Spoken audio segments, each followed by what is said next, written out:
just like to welcome Julian Fellowes to introduce the film.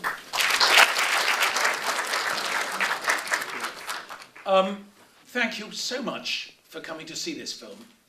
I'm really thrilled to have been invited to show it at the Glasgow Film Festival. It was a very kind of important film for me, really. It's a family movie, but it comes from a book called The Chimneys of Green Knowe, which was a very key book for me as a child. It sort of haunted me all my life, and I've been lucky enough to be able to turn it into a film. It's a curious film in a way. It is a family film, but I hope in the true sense. Often now you hear something described as a family film, and what they mean is a children's film. This has something for children, older children, but it also, I hope, has something for every generation in the family. It has some odd themes for a family movie. It's partly about death and one's response to death, but also about prejudice and different forms of that, about a kind of journey. And I suppose most of all it's about love. But anyway, I very much hope you enjoy it. Thank you very much for coming.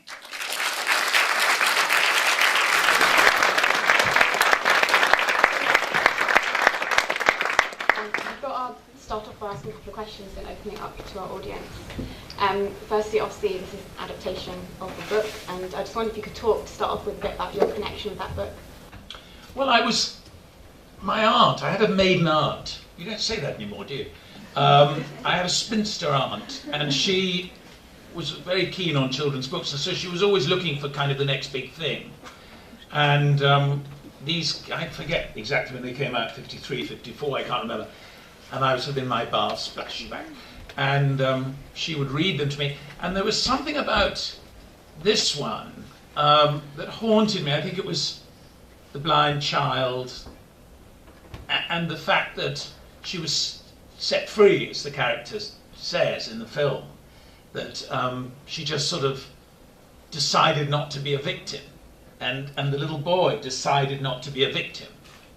And I suppose I found that very admirable.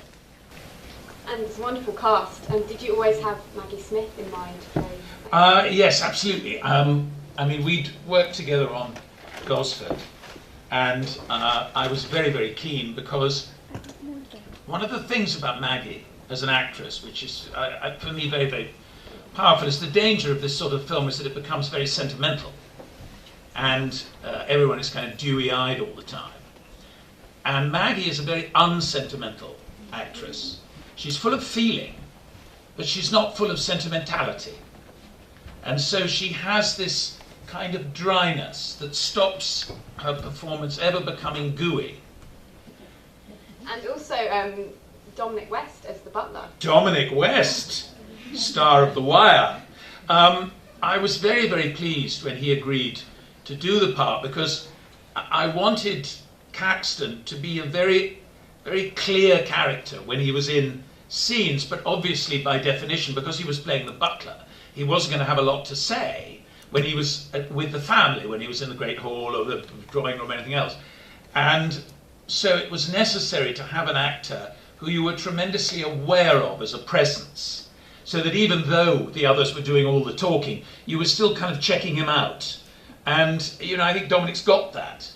And also there's the whole unspoken story of Caxton and Mariah. And again, you need an actor who has a very strong presence if they're going to have a whole storyline that they never get to speak about. I had a wonderful designer on this called Luciana Arrighi, who sounds very Italian, she's half Italian, and she has a tremendous eye for detail.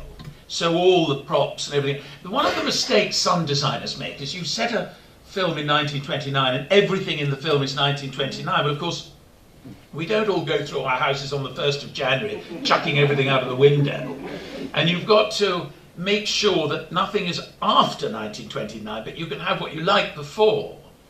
And I felt she got a very good balance of rather distinctive wartime stuff and older stuff. So it felt like an evolved house. Not that it matters terribly, But it's always sort of slightly irritating when you get the letter from the anorak who's gone on the internet.